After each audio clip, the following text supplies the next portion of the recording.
Okay, we shall begin then. I hope I'm audible. Jaswinder, is the audio okay? Yeah, great. Thank you. Okay. Shall we wait for 2 or 3 few minutes? more minutes? So everyone can, Okay. everyone can join. Okay. Yeah.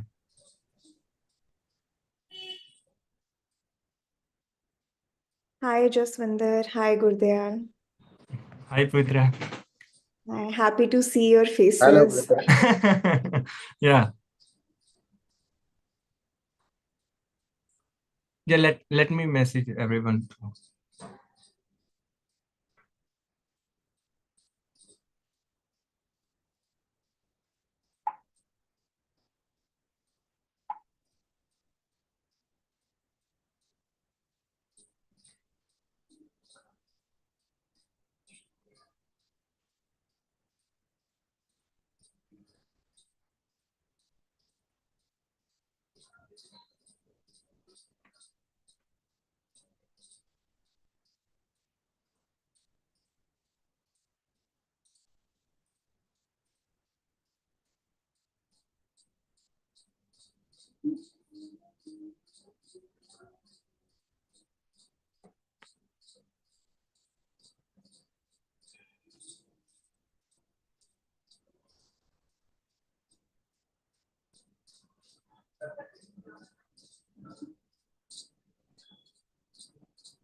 ये तो यूसुफ लाना तैयार है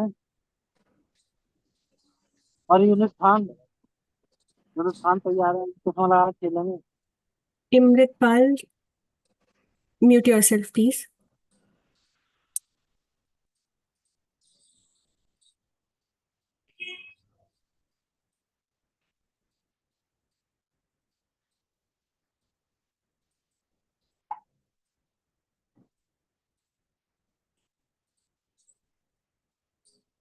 I think we shall begin now because most of people are joining on YouTube.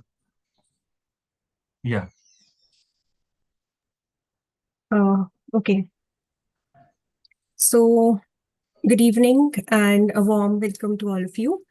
It is an honor to host this enlightening session today. My name is Ankita, and I am delighted to introduce you to this event organized by Nath Pragas, a distinguished NGO dedicated to higher education and academic research for the past 10 years, and whose vision and mission are deeply rooted in outlining an academic idiom inspired by the Shabad-Nam relationship, embracing the rich philosophical and literary traditions from around the world.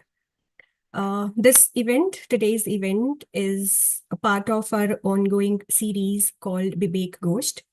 And this monthly series is designed to promote a dialogue and discussions among scholars from universities across India and abroad as well. So it provides us, all of us, with a platform where we discuss different ideas, books, and thus boundaries of interdisciplinary research, that those boundaries are blurred. Moving on to today's presentation, we are privileged to have Dr. Pavitra Kumari with us. Dr. Pavitra is an assistant professor of English at College of Vocational Studies, University of Delhi, with over 7 years of dedicated teaching experience. Her academic journey is both impressive and inspiring, having earned her BA Honours in English and Masters in English from University of Delhi, followed by an MPhil in Comparative Indian Literature. In the year 2022, she completed her PhD from Department of Modern Indian Languages and Literary Studies, where her research delved into the vibrant folk performing traditions of Haryana. Beyond her teaching, Pavitra has made significant contributions to academia, presenting at numerous national and international conferences. Additionally, she has played a key role in the development of e-contents for comparative literature under the EPG Pathshala program of the UGC and MHRD New Delhi. Her areas of expertise and interest encompass a diverse range of fields, including folkloristics, oral narratives, performance studies, gender studies, and literary theory. Today, we are particularly excited for her presentation on the book titled Bodies That Matter on the Discursive Limits of Sex by Judith Butler. Without any further ado, please join me in welcoming Dr. Pavitra. So, Pavitra, the floor is all yours.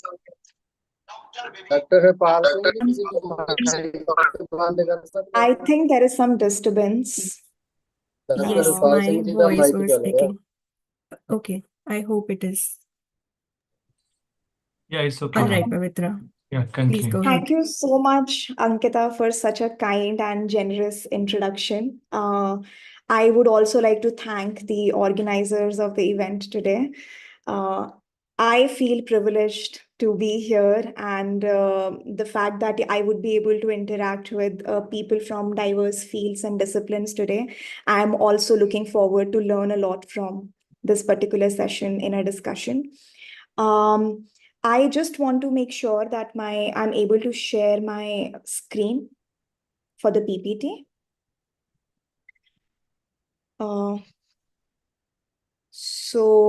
I don't think I'm a host, so I'm not able to share the screen.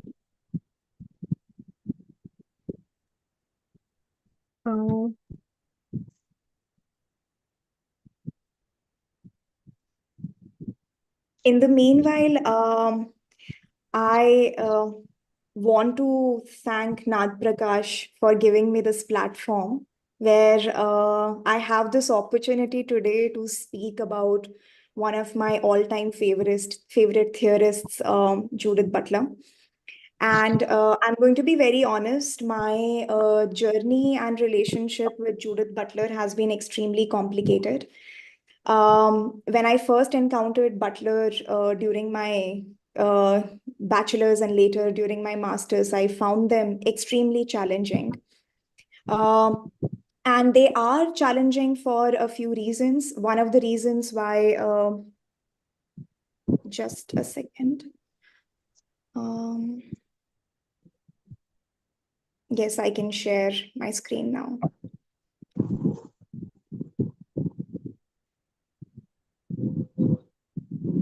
Is my PPT visible? Not yet. Is it visible now?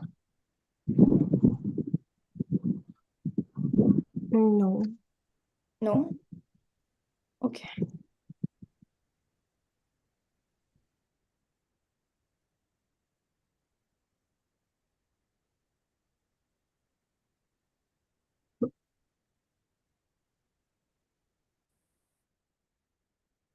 I think it's visible now, right? Okay, Yes, it is great. visible now. Yes. Yeah, okay. Yeah. So thank you for giving me this opportunity to speak on Butler. And as I was saying that when I first encountered Butler, I found them extremely challenging. And I first want to discuss a bit about why Butler can be a challenging read. In my experience, Butler is constantly engaged in a dialogue with the entire corpus of Western philosophy. Even in the book that we have at hand today, Bodies That Matter, on the discursive limits of sex, the book that was published in 1993 for the first time, Butler begins her discussion on gender and sex by talking about how Aristotle and Plato spoke about and represented gender and sex in the ancient Greek philosophy. And in the same chapter, Butler moves on to talk about how Foucault and Jacques Lacan and Luce Irigaray talk about sex and gender. And in the later chapters of the book, she talks about and explores how media medias like films and novels and short stories, how those forms look at the idea of sex and gender. So I think her range therefore becomes extremely extensive.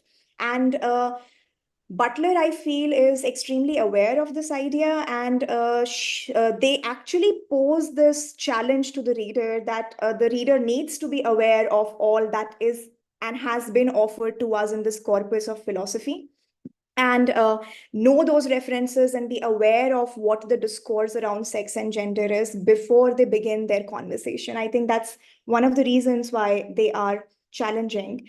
The other reason why I think Butler's reading can be a bit challenging is because the concerns that they put forward are interdisciplinary and multidisciplinary. And that also makes, again, their interest areas are very diverse. However, in my reading and understanding of Butler, it has become clear to me that there are some consistent intentions that Butler has. And there are these consistent common themes that you will find across her works, which make it, which means that there is a common thread across everything that they're writing, no matter how diverse the fields from which they draw or borrow.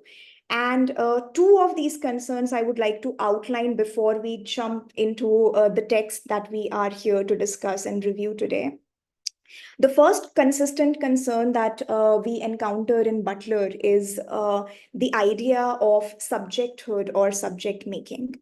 And what we mean by this is that in Butler, the subject is always in the process of becoming. The subject is never final. The subject is never really consolidated into something which is concrete.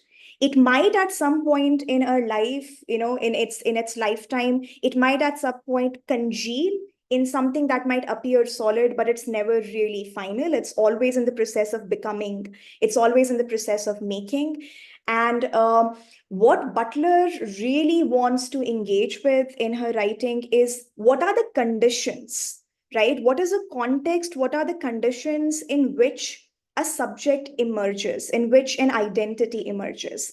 And as history, social, political, cultural has evolved in the last 4 decades, 3 decades actually, Butler's understanding of the subject and how the subject making evolves has also changed and shifted because the conditions of emergence of the subject are now different. So that's the first common concern that we find across her works. And related to this common concern is, and I'm sure many of the listeners today are already aware of the second concern that I'm going to talk about, which is performativity. But at the very outset, I want to clarify that Butler in Gender Trouble itself distinguishes between performance and performativity. And the distinction that they establish between performance and performativity has to do with the first idea that we discussed, which is the subjecthood always is in the making and never final. So according to Butler, performance presumes that there is already a pre-existing subject who then takes up a role and performs. However, for her, performativity does not presume presence of any pre-existing performer or any pre-existing subject. To her, performativity is the moment where the subject begins to realize itself. And as the performance goes on, the subject is defined and redefined along with the performance. And therefore, that doesn't mean, sometimes it might come across as that performativity is fake or it's an act that we put on. But that's not what Butler really means by it. What they're trying to say is that it's a very dialogic, it's a very interactive a relationship that is established between the performer and the performance. And so that's performativity for you. So once we have had like these two common concerns out of our way, which are consistent throughout Butler's work, we can now deep dive into the book at hand. A caveat here as well. I am also just a student of Judith Butler. My interest in her work is for pleasure and also for, academic research. I am not an expert on Butler. But I have been consistently engaged with her work for over several years now. But I'll try my best to do some justice to what she has presented to us in this work. If I fail, please forgive me, but I'll try my best.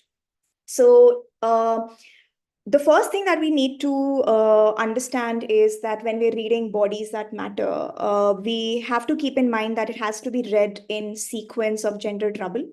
And there are two reasons for that as well. The first reason is that a lot of criticisms that were leveled against Butler and her theories when they wrote Gender Trouble, they address those concerns in Bodies That Matter.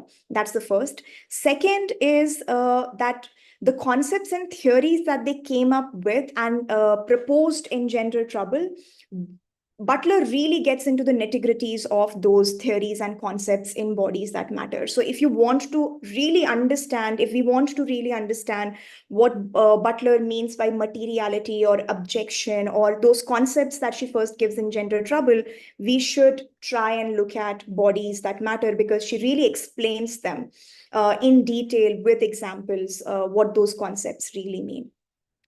So that's the first point. Second point is the immediate social and political context in which Butler is writing, because Butler is also consistently in a dialogue with the contemporary political and cultural discourse.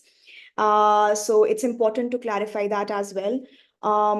The media representation of the homosexual community when Butler wrote, and the queer community when Butler wrote Bodies That Matter, was not very positive. HIV/AIDS, the epidemic was at its peak, and majority of media representation demonized and dehumanized homosexual community. And it's really in this particular context that Butler writes this work. And I think that's a good entry point for us to enter Bodies That Matter, because in Bodies That Matter, Butler's concern is to talk about bodies that matter and bodies that do not. And what are the discursive conditions of how these bodies emerge that make us value some bodies and disvalue others. In the ways in which, the homosexual bodies become, in this case, sites of power struggle, and they became inscribed by cultural biases. And therefore, it became necessary for the cultural and political norm to exclude them and to violently reject them. So that's there. With this, I think we can move on to the first chapter of Bodies That Matter. So in this particular chapter, Butler engages with Aristotle, Plato.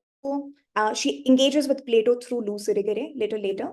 Directly, she engages with Aristotle and Foucault's understanding and dichotomy that they come up with in their works between body and soul. So that's what she's concerned with. And she talks about how Aristotle in his work has spoken about this dichotomy of body and soul, and how he has gendered this distinction between body and soul, right? So she highlights how, despite their different philosophical frameworks, both Aristotle and Foucault prioritize the soul or the mind over the body. And obviously, the masculine is associated, the male is associated with the soul, with the form, and the feminine is associated with the body, therefore subordinating the matter. Aristotle, with his emphasis on soul as the essence or form that animates the body, establishes a hierarchical relationship where the body is secondary and dependent on the soul for its significance. Similarly, even though Foucault focuses on how power exercises and exerts itself through bodies, he also implicitly grants a primacy to the discursive realm over the material body. However, Butler challenges, this is her first challenge to established philosophy. She challenges this dualism between soul and body. And Butler says that, they seek to destabilize this idea. And in destabilizing this idea, the question that Butler asks is that for both Foucault and Aristotle, it seems like the body exists as this passive site where until and unless discourse enters or soul enters, the body is just innate, it's just inert, it does nothing. But Butler says that's never the case. The body is in the making and constantly, in a relationship with the discourse, with the soul. So to assume again and to presume again that there is a passive body that exists before the discourse or the soul, or after the discourse or the soul has left it, that to Butler is a problematic idea, and they completely reframe and push against this dichotomy of soul and body. And in doing that, they definitely find a space in Luce Irigary's work, and Luce Irigary's evaluation of Plato's idea. And they refer to Luce Irigary's speculum of the other woman.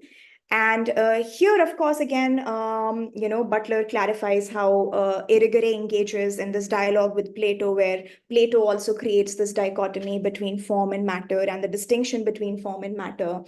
And the form is aligned with the masculine, the rational, and the eternal, and the matter is associated with the feminine, the formless, and the chaotic. And so what Irigare establishes in her work is, I'm being simplistic and reductive here because again, Irigare has a lot to say. But to put it very simply, Irigare arrives at this idea that how, in order to understand the soul or that which is the essence, it's important to also look at that which is excluded, that which is objected. And this is a strategy that Butler adopts. This is a method of analyzing philosophical schools that Butler also adopts, and she finds very useful, right? Because when she's writing about materialization of bodies, she also explores how there are certain bodies that are marginalized and rendered unintelligible in order to uphold normative structures of sex and gender. Apart from this, another important point that Butler notes about Irigary's work is how Irigare explores this idea of mimicking the language that Plato uses, right? And so she also privileges the masculine. And by mimicking that language, Irigare then exposes the biases which are embedded within the structure of philosophical thought. And again, this is a strategy that Butler also finds very useful and she employs in her work. At this point, I want to mention that Butler is not a radical constructivist, so to say. Meaning that Butler nowhere implies that everything is a discourse, everything is a construction, so everything is unreal. I don't think that's what they're trying to do. Their idea of deconstruction is to understand, they're just trying to place the construction of the subject within the context, right? And they're saying that there are certain discursive, normative power structures within which a subject emerges. And let's understand that. Let's understand how the subject defines itself in iteration of it or in opposition of those structures. And that is deconstruction for Butler.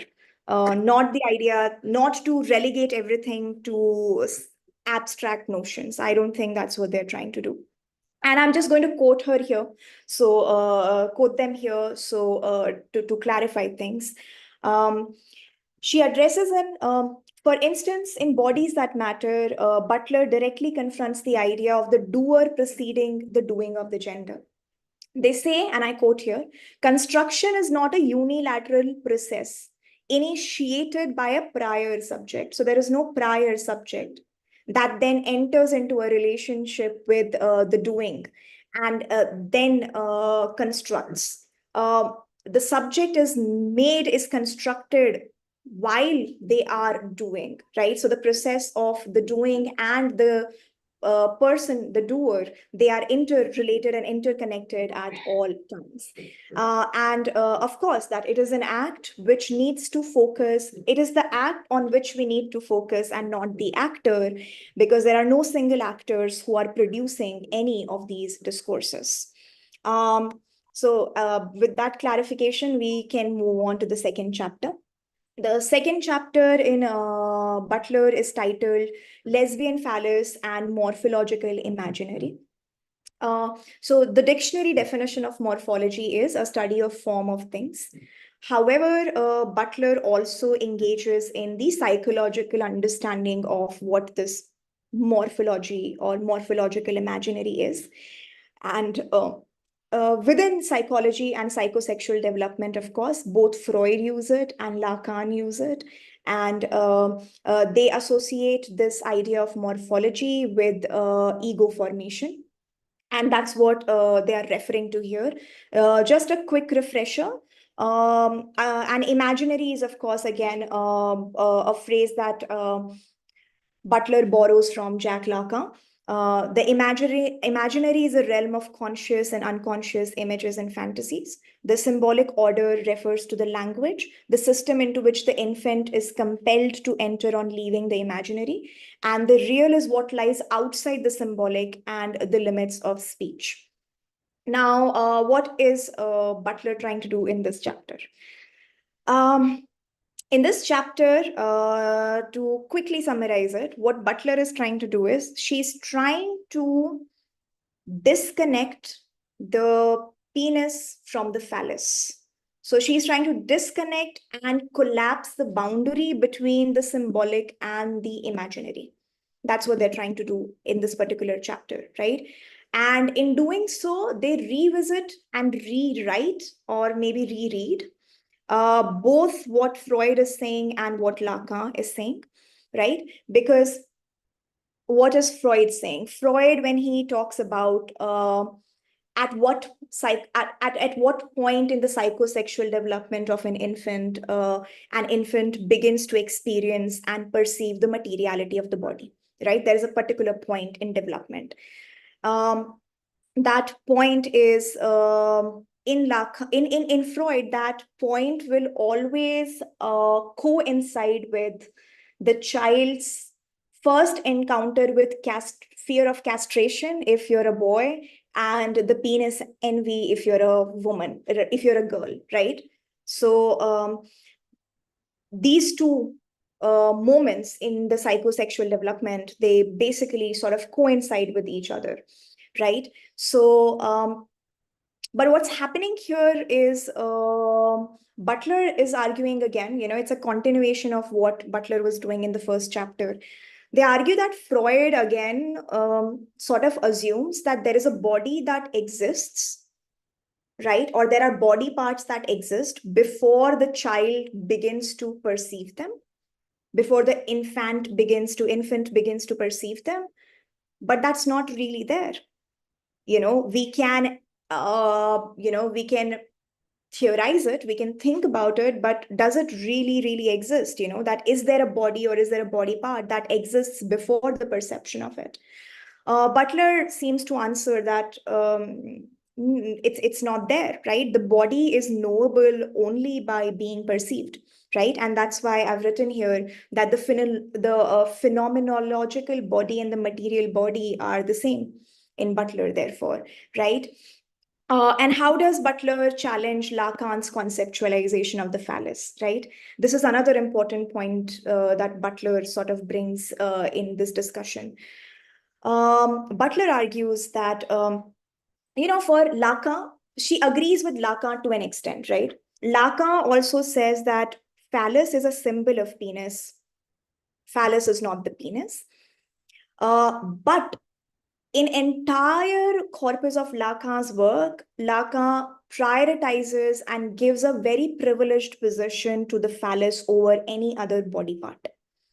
And Butler challenges that. And Butler says that if phallus is merely a symbol, then why can't the symbol be re-territorialized? That's the phrase that Butler uses. Why can it not be re-territorialized to other body parts? Why does it have to stick with penis? And in doing so, in disconnecting the phallus from the penis, she creates a possibility of a lesbian phallus, meaning a possibility for whatever the phallus symbolizes in Lacan can be then deployed by persons who are not born with a penis. So that's really her beginning of how someone who's not born with a penis can wield a lesbian phallus, and how these ideas need not be really fixed.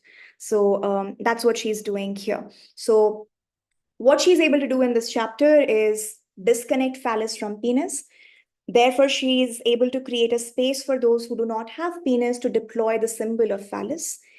And therefore, establish that phallus is a transferable phantasm, right? And it can be seen as part of an imagined morphology. So more or less, that is what Butler does in her second chapter. In the third chapter of the book, Phantasmatic Identification and Assumption of Sex, it has to be one of my, I think it's my favorite chapter in the entire book. What Butler does here is, she challenges the binary understanding that sex is either fixed or it's either free, right? And they claim that, if we understand sex only through this dichotomy, we miss out on an entire spectrum of being and existing, right? And what precisely does Butler mean by this, right? Butler is saying that let's examine the conditions of sexing. When precisely is an infant sexed, right? So an infant is sexed when either when the infant, either when it's a fetus through sonogram, right? Or when they take birth for the first time. And that's when the sexing begins. Butler says, pay close attention to how regularized that space is, right? How discursive that space is, right? The moment somebody recognizes whether it's a boy or a girl, that's the moment of sexing. The moment that happens, we see that it happens in a space that is regularized by laws, by medicine, by language, and by cultural and social norms. And Butler asks this question, if the sexing is so mediated, then how is it natural? Why are we saying that it is natural? Then why this distinction between sex and gender? And then, of course, add another layer to the complexity, where there is no performer before the performance. And that really adds multiple layers of complexity to this understanding of this idea of sexing, right? Here, Butler also revisits the Freudian and Lacanian moment of psychoanalysis that we were talking about in the last chapter, right? So let's imagine the moment of recognition of ego, it coincides with the fear of castration or penis envy. This is where in psychoanalysis, sexing begins at the psychological level, right? So now Butler says, if phallus is transferable, then castration fear and penis envy should also be transferable. Meaning, if the phallus can be transferred from boy to a girl, then the girl should also be capable of feeling the fear of castration and not be limited only to penis envy. And similarly, the boy should be able to feel the fear of castration and penis envy at the same time. So in doing so, she does away with this dichotomy that you can only identify. There is only one single identification that is possible for you. There are multiple identifications that are possible right? She opens up this entire, spectrum for exploration. And I feel like this is also where, if we consciously begin to think about it, we can understand that when we consciously function in this world as a man or as a woman, a lot of suppression goes into it. And the desires then, if we only limit a boy to a single identification with castration fear and a girl to a single identification with penis envy, then we actually limit their desires, right? And by limiting not just that, we're also excluding lesbian and gay desires. So the heteronormativity begins at that very space, because in the Lacanian parlance, there is a difference between having a phallus and being a phallus. The boy grows up with a desire to have a phallus. That's the only desire we allow a boy. The boy's only desire is to have a phallus. The woman's only being is that her body is like a phallus. So the boy desires basically that phallus. But why are homosexual desires so dangerous? Right? At this juncture, Butler discusses that. And, Butler says that when a woman desires a woman, she in some ways then, within the Lacanian framework, becomes masculine, because she has the phallus and she desires the phallus, right? So she takes on that role of being masculine, even if they're born in a woman's body, right? So this completely disintegrates how heterosexual frameworks are built. And this definitely will lead to fears and anxieties. And that's what Butler says, that these fears and anxieties are actually completely imagined. And that's why she calls them phantasmatic. They're imagined, they're not real. But the repercussions of those fears, so that fear and anxiety is installed in people, it's not real. But the repercussions of those fears and anxieties is actually very real. And we will see that when in her later chapters, Butler analyzes these short stories, novels, and films, where characters end up being murdered or they end up committing suicide because they are able to cross these boundaries, but the world is not really ready. The crossing of the boundary invokes these fears and anxieties, and that leads to violence. So yes, in this chapter and the next chapter, Butler also invokes Louis Althusser, the Marxist philosopher, and Althusser's idea of interpellation. I've written it here, for instance, that in birth and even before birth, one is interpellated into sexing. One is allocated the sex, already making it obvious. So when you allocate a sex, it's not natural. You're giving it some name.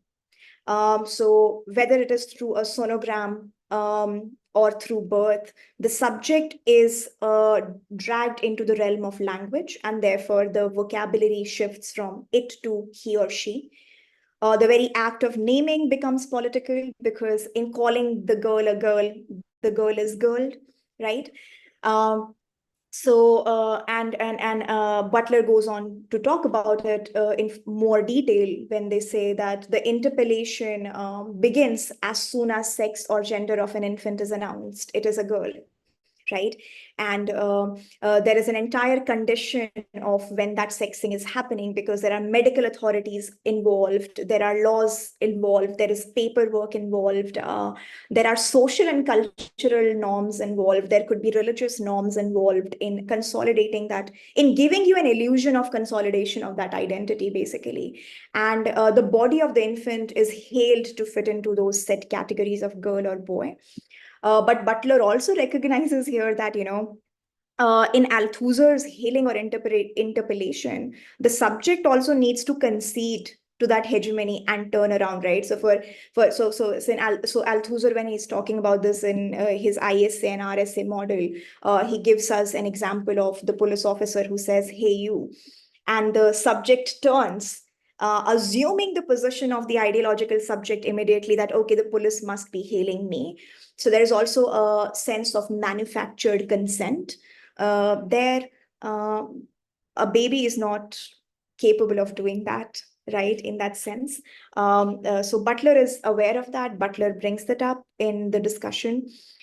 However, after this discussion, Butler really opens up this entire discourse to kind of how can it be pushed back against, how can do the individual subjects then have any agency, of defining themselves, right? And Butler here then talks about that, yes, individual subjects do have the power, and that power can be exercised by refusing to loyally repeat the patterns that they're expected to repeat.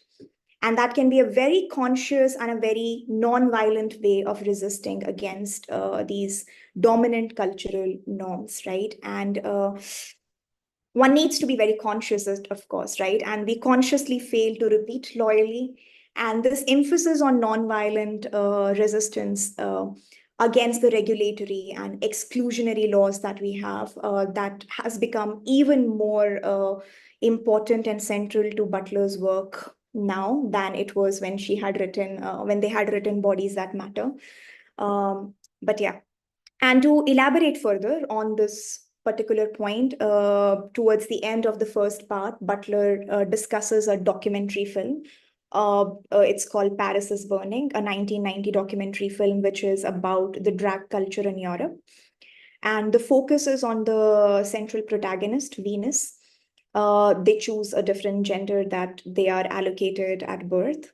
And all these characters, they're not really characters, it's a documentary. So all these people, they all collate in in one space where they're allowed to be what they want to be, and they all participate in the drag contest, challenging and questioning the heteronormative discourse. However, the documentary has a tragic end because Venus is murdered by her partner.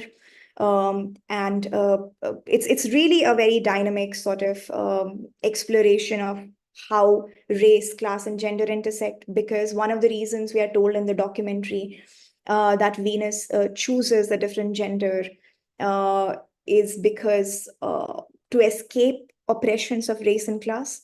So all of these become, I feel, important ideas that Butler brings in. There have been criticisms against the documentary and also against Butler's interpretation of the documentaries. I don't think we have a lot of time, so I'm going to skip over them. If somebody's interested, I can give you a link on discussions on those.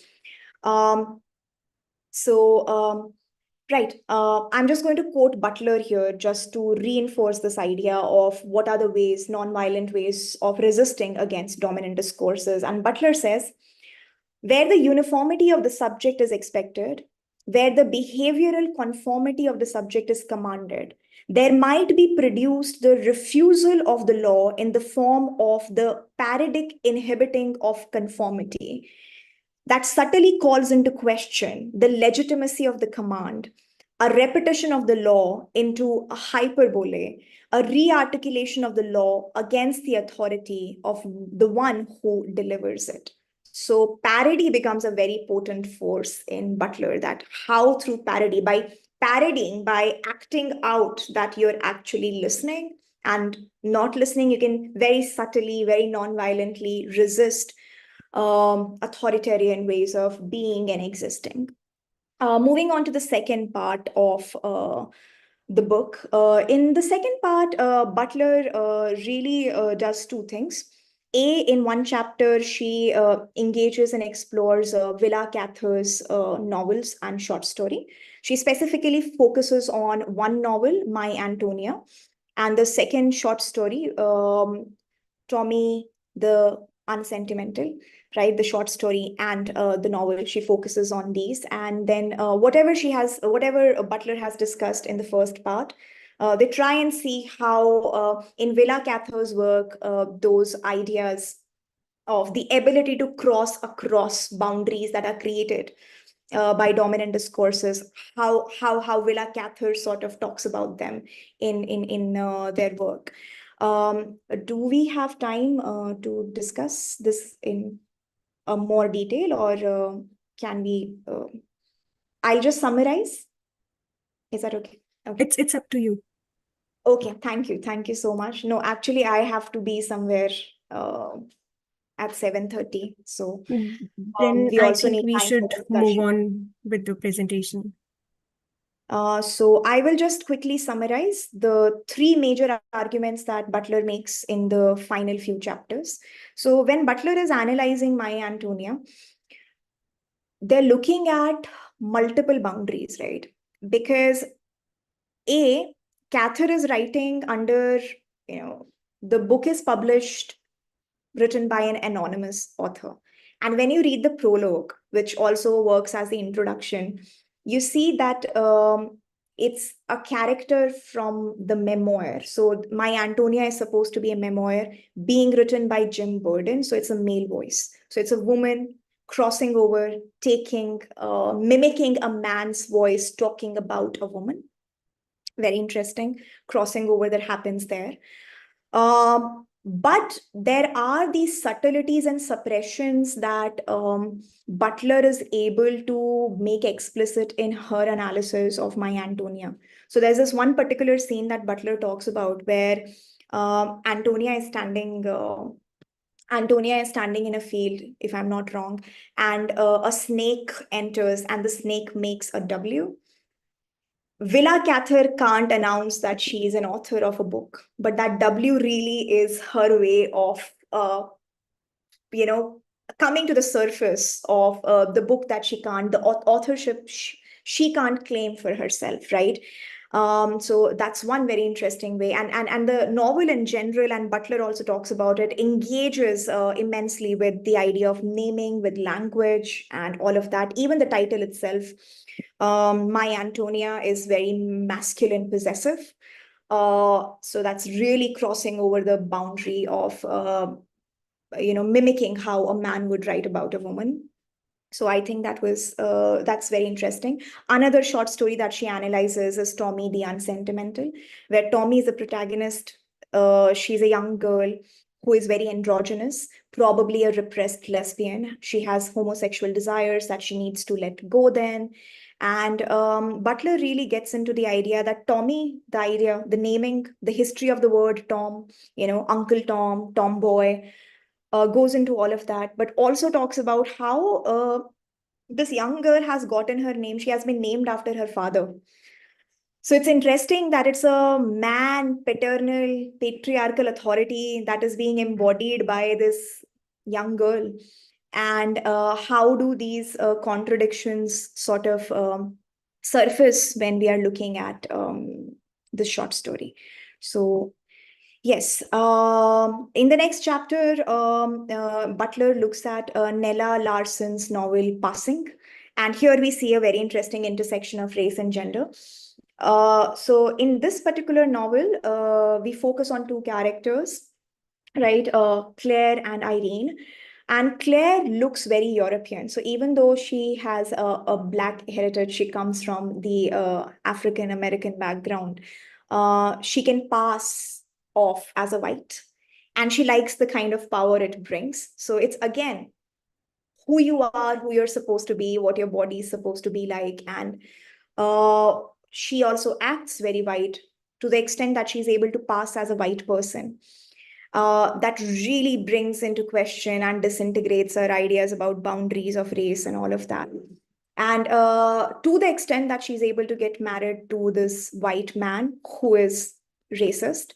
And in the end, when he's able to, when he gets to know that Claire is actually Black, there is a lot of ambiguity as to what happens, but Claire dies of an accident Whether she's pushed, whether she commits suicide, we are not really told here. But in my reading, I think we can look at this accident and connect two central concepts of Butler, phantasm and fear, because what really is happening here is,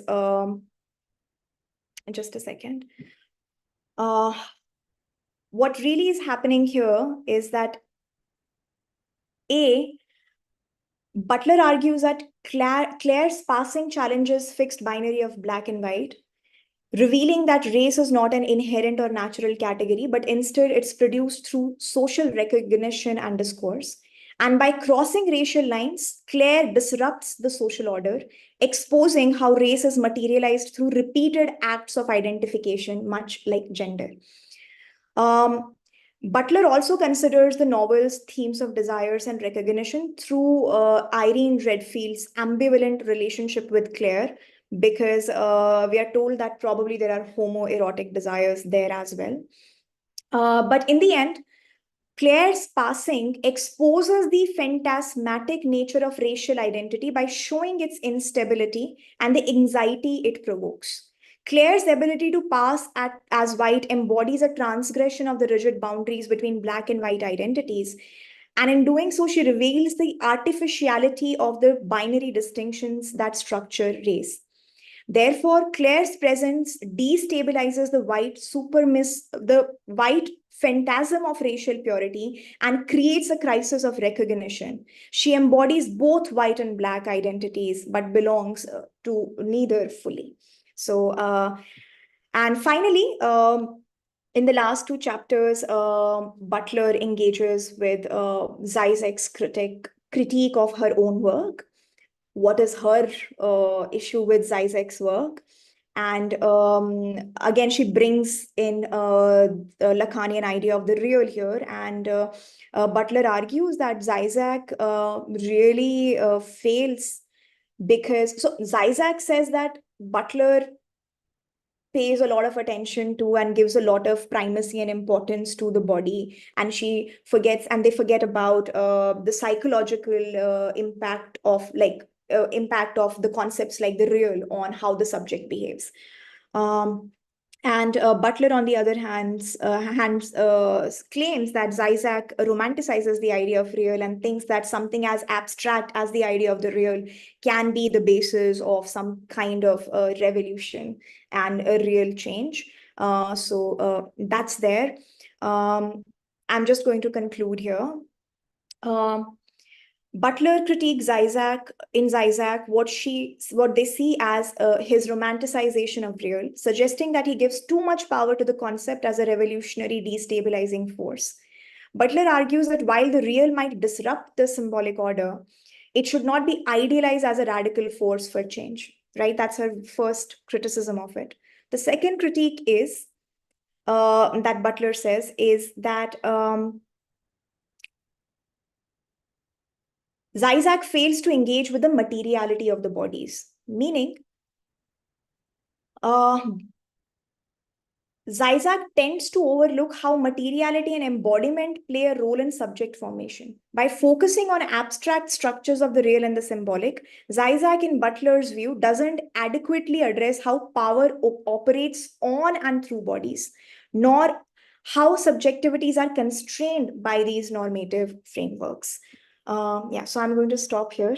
I hope I made some sense today. Yeah, and over to you, Ankita. Thank you so much for giving me this platform and this opportunity.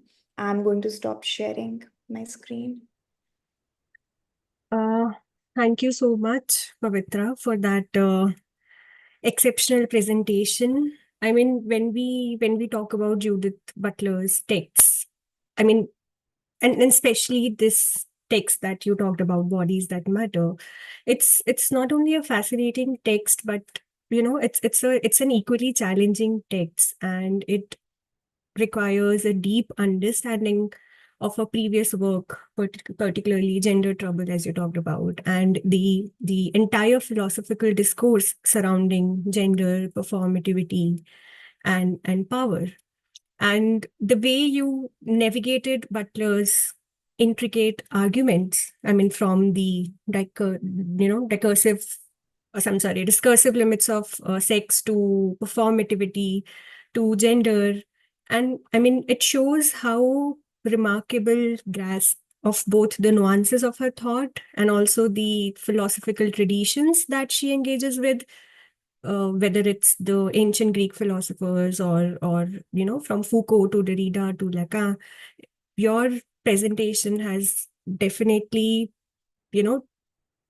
provided us with such an articulate understanding of this text. And it's not easy to distill such a dense text, given that Butler's argument are, as I said already, are deeply interconnected with various strands of theories, whether it's the post-structuralist theory or the feminist theory, or of course, psychoanalysis, as you elaborated in your presentation.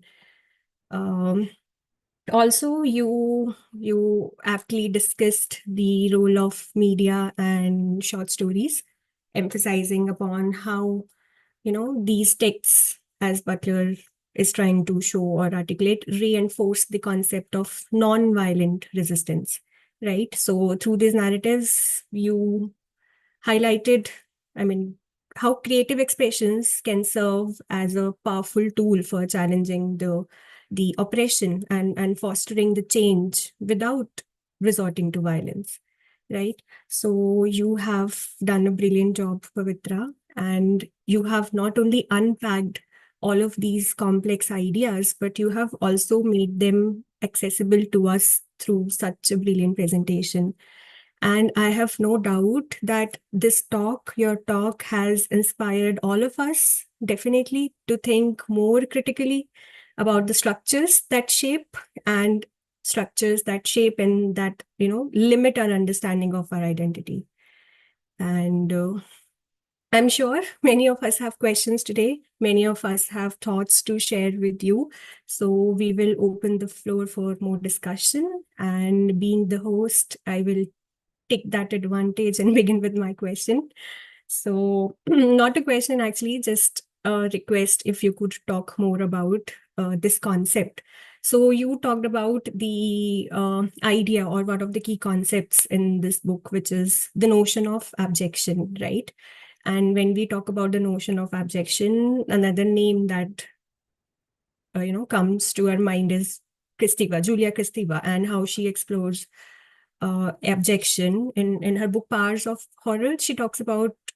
She explores abjection as something that exists at the boundary of subject formation, a kind of expulsion that is necessary for defining the self. But when we talk about Butler, she seems to take the concept in a slightly different direction, right? Viewing abjection as we could understood from your presentation, not something only pre-symbolic, but of course inherently tied to the social and discursive processes that regulate which bodies matter and which deemed, intelligible. So could you please elaborate on this notion of abjection? And could you also please talk about how this notion of abjection that Butler talks about diverges from that of Julia Kristeva? Thank you so much, Ankita, for being so kind and for accepting and whatever I had to share today. So you're absolutely right. Of course, Kristeva first talks about the idea of abjection in her work, The Power of Horror.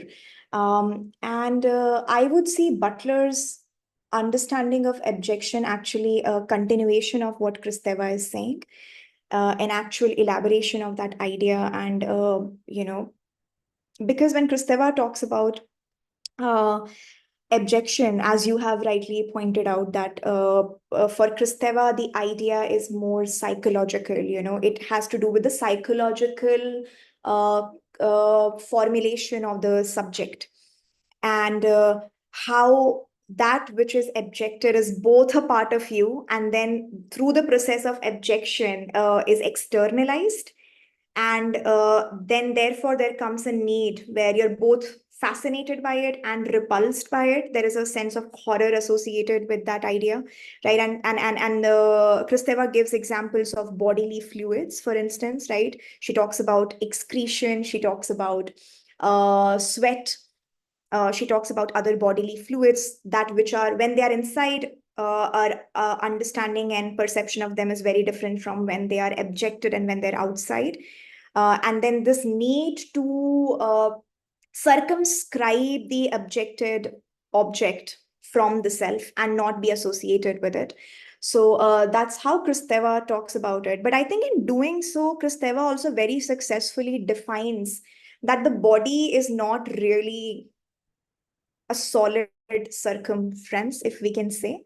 Like it's there is a possibility for things to travel across inside and outside. So even though it might appear as something which is concrete, which has this very definitive shape, it's not really that definitive, conclusive in the end. Butler takes these concepts of the malleability of the body then, right? And then looks at this idea of formation of contextualizing the body within the social and the political and the cultural norms that regularize and define the subject in the body. I think, I think that's my understanding of what's happening there between Butler and Kristeva. I hope that answers your question. Definitely, definitely. Thank you so much, Pavitra. Next, we have with us Asad from ICSSR Bhopal. He's a research scholar there. So he has a question for you. So I'll now request Asad to unmute himself. Hello, Yes, Asad. can you hear Yeah, me? you're audible. Yes. Yeah, hello, Pavitra. It was a very engaging presentation. So I was just reading about going through some works on Taoism, and like the question is based in that. So it's not a direct question related to Butler, but like, so when you talk about, if I'm getting the phraseology right, that there is this distinguishability between symbol and image, and like between the phallus and the penny. So and then that can be transferred. For example, the male can have feminine, so to speak, desires, and the feminine can have masculine desires. So, I mean, what does that say about the body? What is the body that can take up uh, so many forms, and that is so. I mean, you use that word malleable, so uh, fertile for different kinds of manifestations. And I mean, and another question would be, how do you think of, for example, in Taoist philosophy, they have this idea of the yin and yang, so the female and the male, the feminine, the masculine, and different opposing complementarities within reality, within nature. So uh, and the idea is that although there is this, if you look at the symbol, the Taoist symbol, the yin and yang symbol, so it's like there is this fluidity that both the black has the white and the white has the black, and this kind of uh, fluid structure of reality is represented. But the idea there is that even though that is the case, that there is this fluidity, the best of a person or an individual or a system is brought out through channeling it to a particular medium. I mean, as what, to the best of my understanding, that is what uh, the Taoist philosophy is trying to say. So how would Butler engage with this? Because I think it's very similar. There is this yin and yang. There is this male and female, the masculine and the feminine, and there is this dynamic interplay between them. And then from there, what emerges is the real thing. That is what the subject matter of the Taoist philosophy is. So how would Butler engage with this picture or this imagery of Taoism? And also, like, the first question about the body, and I think they are connected in this way. Like, what is the body? And yeah. Thank you, Asad. I think that's a very insightful question, because I think you have forced me to think in directions that I probably had not thought of thinking. So thank you so much for that question. And Butler definitely would engage with this question way better than I am going to do right now.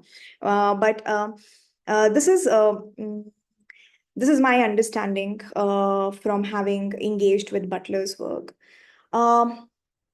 Butler wants, or the intention in Butler is to recognize that there are these possibilities, right? There are these possibilities between these two fixed ideas at the end of the spectrum of masculine or feminine or male or female, right?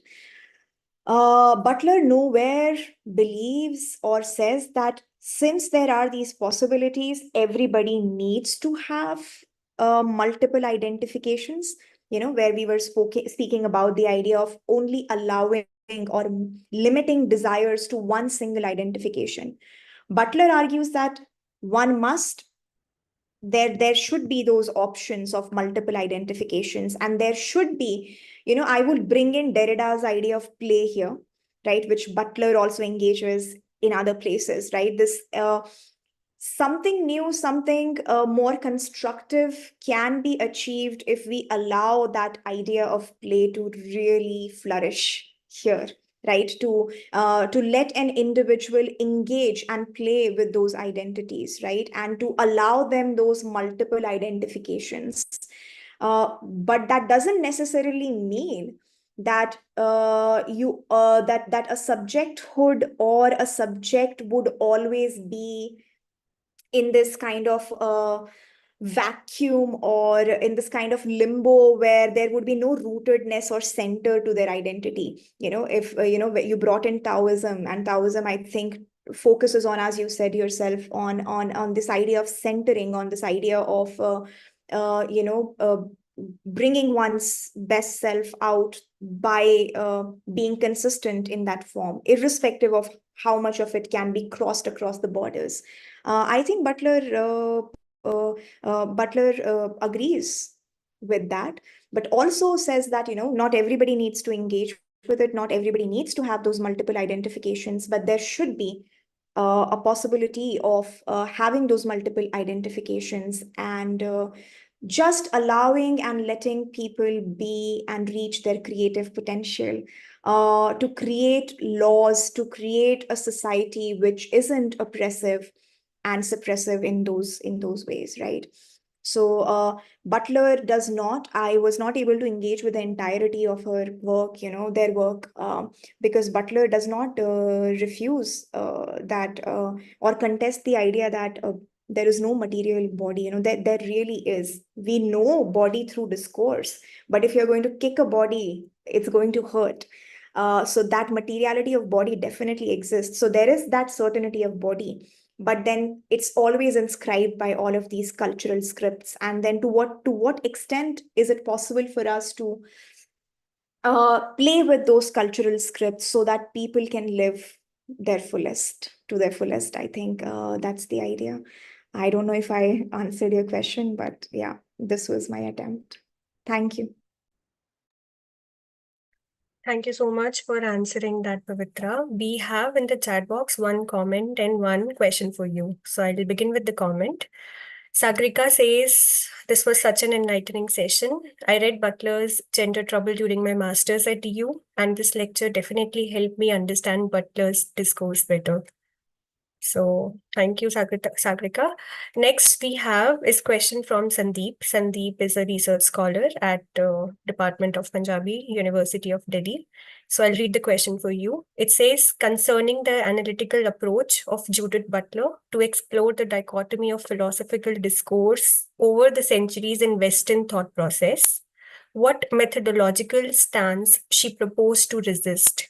The core structure of language, because as the discussion lay out, that there is subtle hierarchical patterns present. So how can we resist the experience, the reality in new manner? Because language is related with experience of an individual. Remarkable presentation though. Congratulations. Thank you so much, Sandeep. So I think you're asking what is the methodological stance of Butler when they're engaging with what Western philosophy has said so far. I think I had mentioned this somewhere in my presentation that the method is very inspired and motivated by the Hegelian concept of dialectics. Butler is not someone who's scared of going back and revising their ideas. Because if we look at how Hegel tries and engage with all the fundamental questions of philosophy, there is thesis and then there is antithesis. There are questions and then there are answers, and the next answer becomes the basis for asking more questions, and that's how we arrive at more clarity, a more sort of clear understanding of philosophical concepts and ideas and theories. And definitely, Butler in her own corpus, you would see if you read some of their recent work, you would see that they have gone back and addressed and questioned the contradictions in their own work, both in Gender Trouble and in Bodies That Matter. So definitely, I think the dialectical method of questioning and answering and posing question after the one question after the other, that method really suits Butler. Sometimes it can get a little frustrating because you will not find answers to all the questions. They're just putting one question after the other, but they're always pertinent questions that help us think in newer directions, and therefore pretty helpful. Yeah. Thank you so much, Sandeep. Thank you so much, Pavitra. So now we open the floor for more discussion. So please feel free to share your insight or ask Pavitra any questions that you might have. Just feel free to unmute yourself and share your insight, or maybe write it down in the chat box.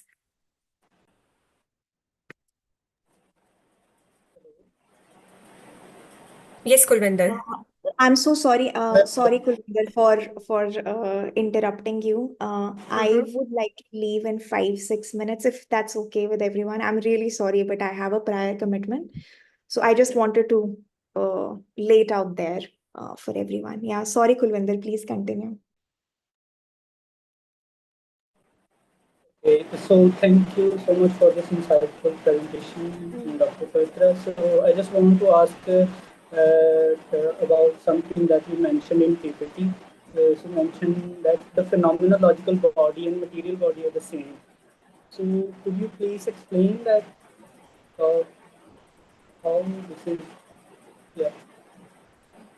Yes, Kulvinder, thank you for that question. So when I say that, that's what Butler is claiming in their book, that when Freud talks about, let's say, the material body, when in the psychosexual development of a child, the point where the infant first begins to recognize their own self and begins to identify and recognize their own bodies. Freud assumes that there is a body that exists before that, which in the presentation, and which Butler also refers to as the phenomenological body, right? That there is a precursive, there is a pre-existing body that exists before the knowing of it. Before it becomes materialized in our perception, in the perception of the subject. Butler says that seems like an impossibility, because the subject can't know it before it can perceive it. And the only modes of perception for the infant are mediated by these psychological constraints and by the linguistic constraints. And therefore, we can only know it through that discursive exercise. And that's what I meant when I said that there. I hope that clarifies. Thank you, Pavitra.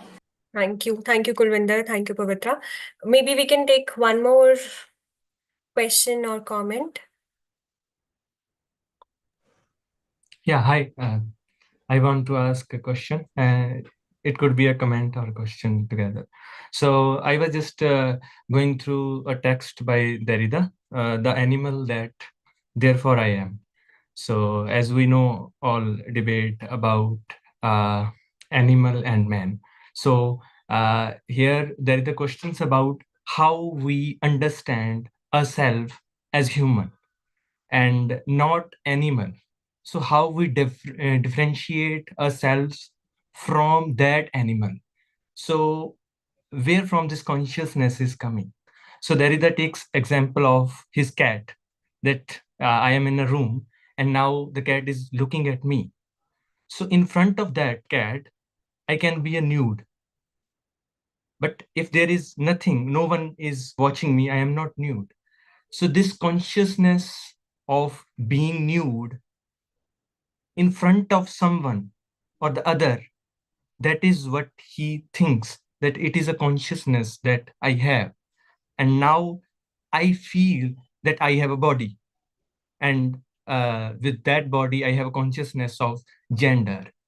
So what this book is discussing, I'm not going to discuss that here, but I have that perplexed question in my mind, that about as you said, that there is a discursive interpellation before we understand that who we are, that this is already cultured. So if it is cultured and if it is natural, so this space from natural to culture, that I am not born with the gender, but this gender is supposed to put on me by the society. So then when Butler is also arguing that if I do not think about these things, I'm not myself at all. So this thing is giving me identity. Who am I? So the question which I think remains is to ask who I am. A thinking being who is thinking about, particularly have a consciousness about body, that yeah, I have this kind of sex, I have this gender, and as you said, the interpellation put on you. So I don't know whether it is a question coming out from this, but I just want to ask that do you think in Butler's work that she is asking herself as her body, that this is the question that she asks when she has the consciousness of herself? So being aware of oneself, then you ask. So like in Cartesian philosophy, I think, therefore I am. So when I think about the very idea of body, I start becoming body. Yeah, I think you've made many important points. So I'll address the last point to begin with, like the first one.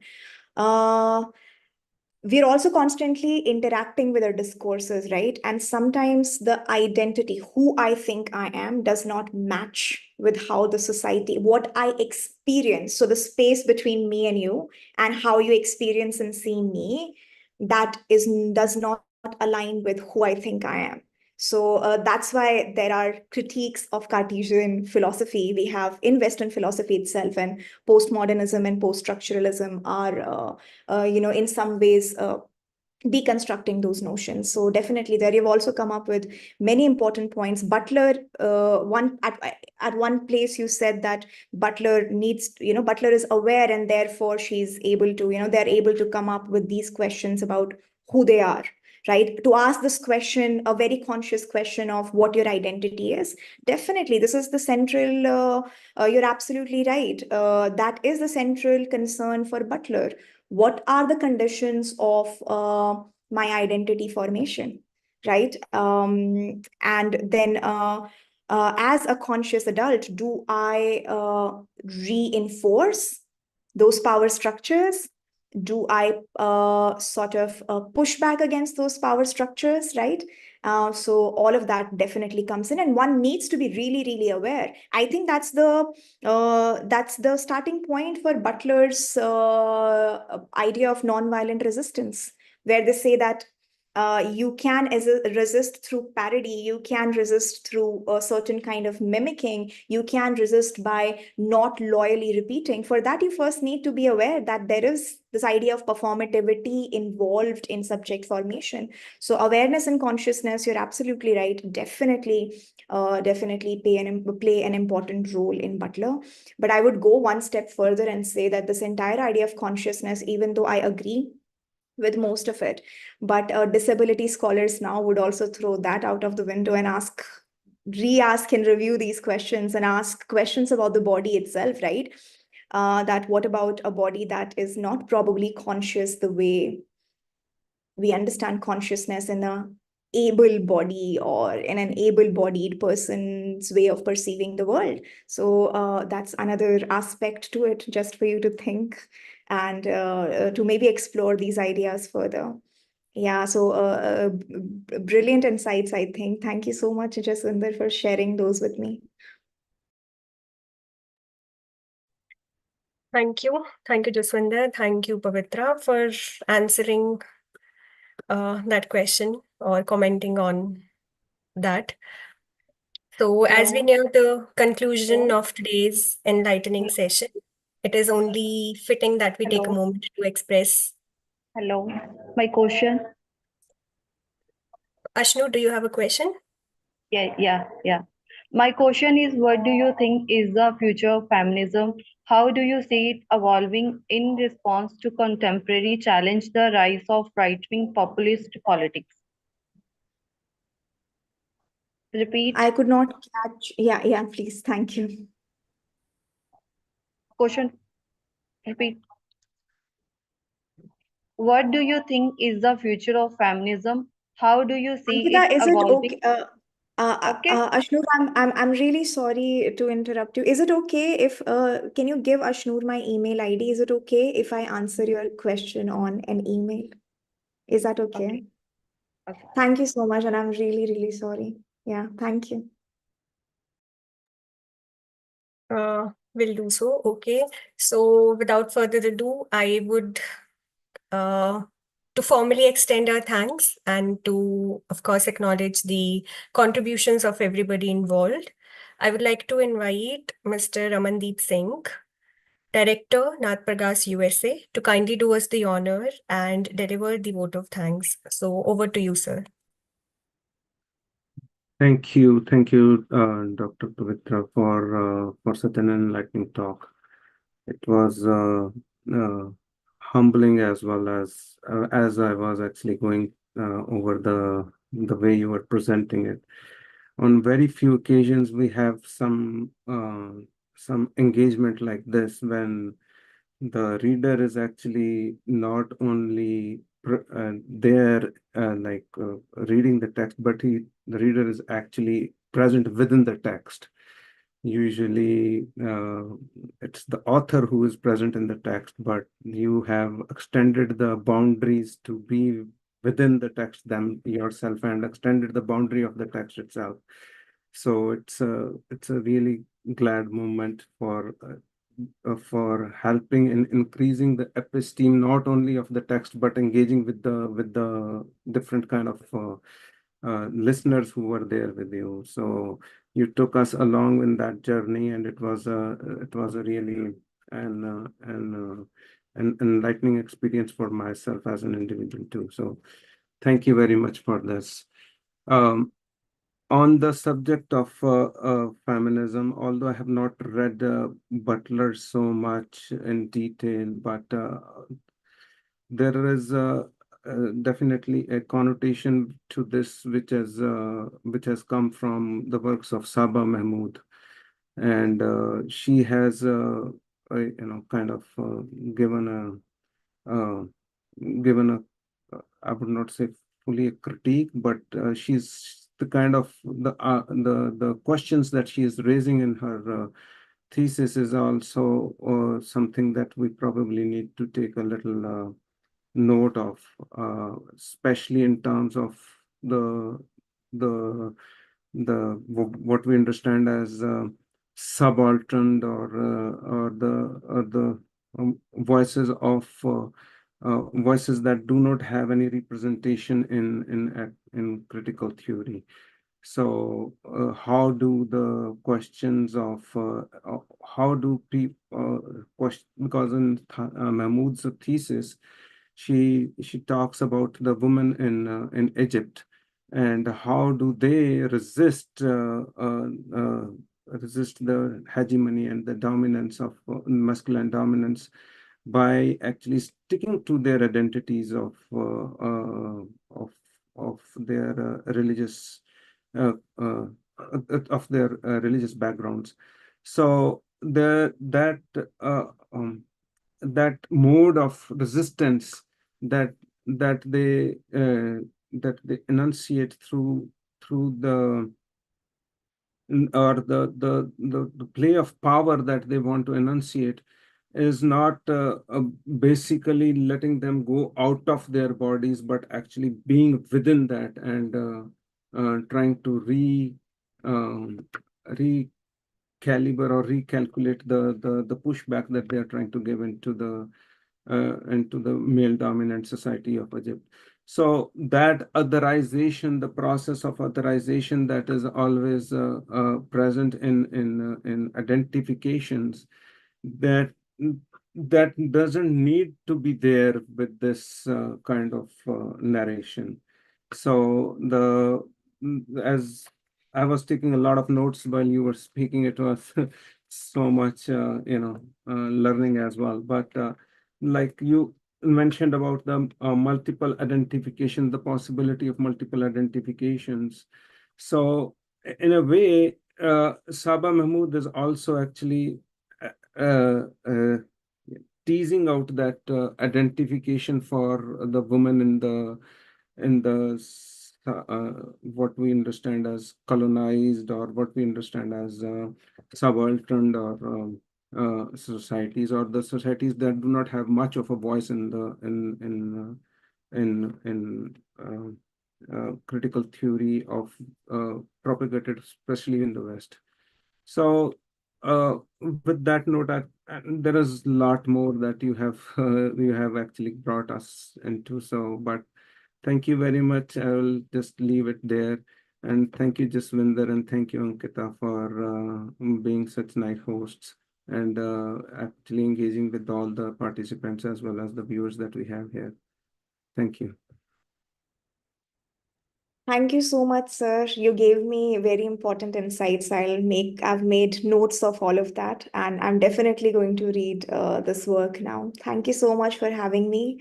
And thank you, extremely thankful to all the participants as well and people who asked me questions and engaged. Thank you for giving me that value and your kind attention. That means a lot. Thank you so much. Thank you so much, Pavitra. Thank you, everyone. Thank you, sir, for concluding the session so well. So, all right, everyone. Looking forward to many more such engagements with all of you. So, thank you. Thank you so much. We'll end the session here.